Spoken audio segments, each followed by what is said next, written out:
Kaj lahko nekdo, kar res veliko je, ostaja suh, nekdo drug pa poje malo in se kar naprej redi?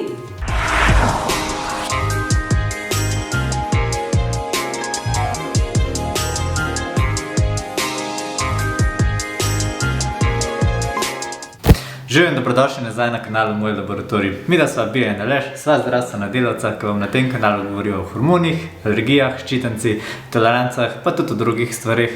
In med drugim tudi o tem, kako hrana vpliva na naše počutje, izvide in pa tudi na naše zdravje. Tako da, če vas zanima taka vsebina, se naročite na kanal. Evo, midva sva po enem res dolgem premoru nazaj.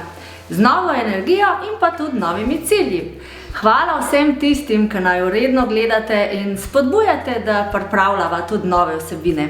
Idejo za tale video pa sva pravzaprav dobila na dopustu, ko v pogovoru z znanci tema vedno nanese na to, pa kako si ti lahko toliko suha, ko toliko veliko ješ. In še preden uspem odgovoriti, mi sogovornik že pove, jaz pa čisto malo pojem, pa se kar naprej redim. No, zato sva začela majčkeno spremljati stvar in ugotovila, da je na mojem krožniku res več kot na Aleševem, čeprav je njegov cilj, da se malo poredi, moj pa ne. No, kot je pa že ta tretja gospa v tem tednu postavila to isto vprašanje, si pa začela razmišljati, da nekaj pa že mora biti na tem. Kako lahko sploh nekdo oceni, da v bistvu je zelo malo, ampak se pa vse naredi?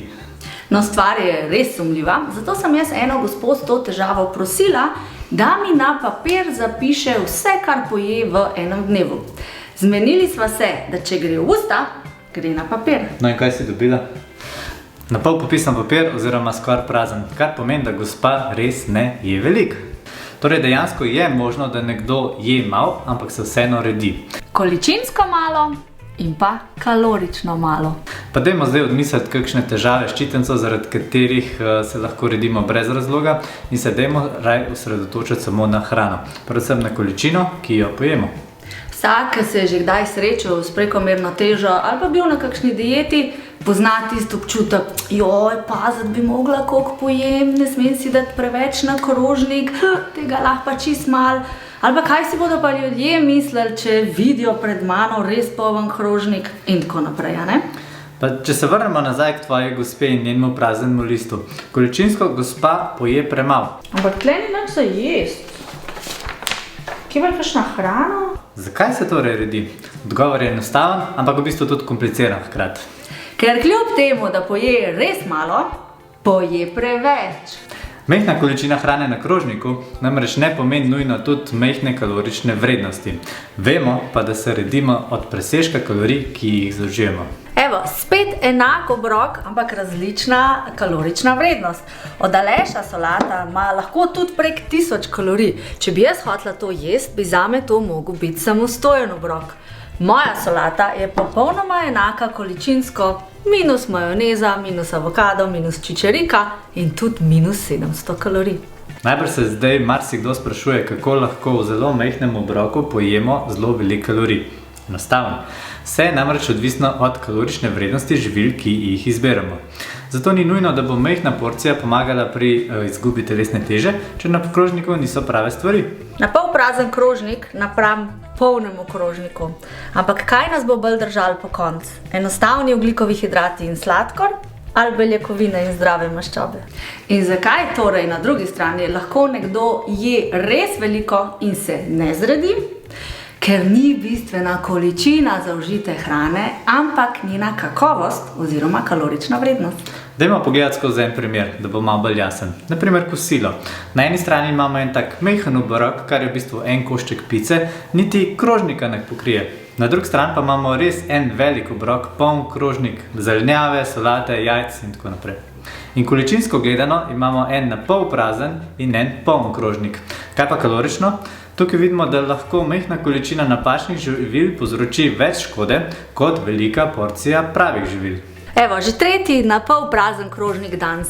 In če sediš pred tem krožnikom, si res misliš, joj, koliko bom malo pojedel. Sploh napram temu, ki je res poln. Ampak kaj pa kalorično?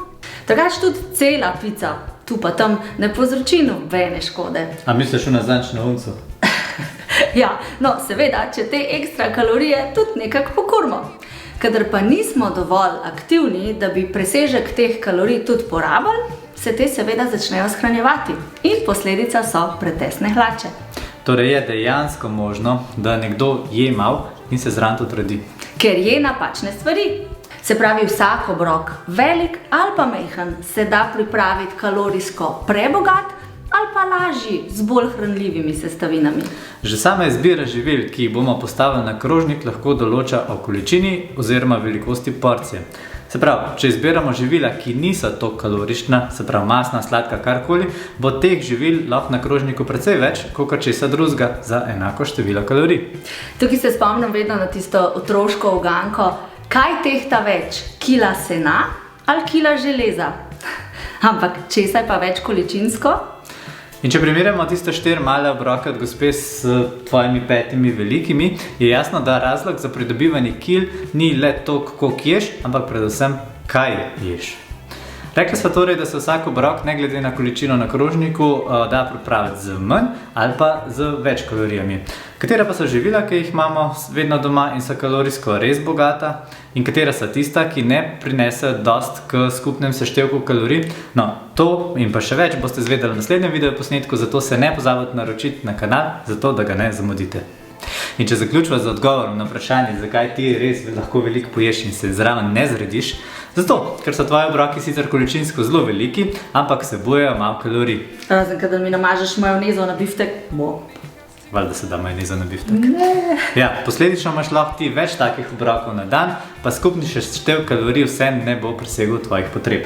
Zdaj, na drugi strani pa ima lahko nekdo, ki res vsak dan poje čist malo na krožniku, ampak kalorično gledano je to čist preveč za njegove potrebe in od tega se bo zredil. Hvala ti, draga B, da si nama za tale video posodila svojo zgodbo. No, če bil pa video všeč tudi vam, nama stisnite like. Naslednjič vam bova pa povedala, kaj točno si dati na krožnik, da bo isti obrok kalorično bogat ali pa bolj lahek. Mi da se zdaj vračava nazaj v laboratorij. Se vidimo naslednjič. Vi pa še naprej skrbite za svoje zdravje. Čau. Young Spielberg.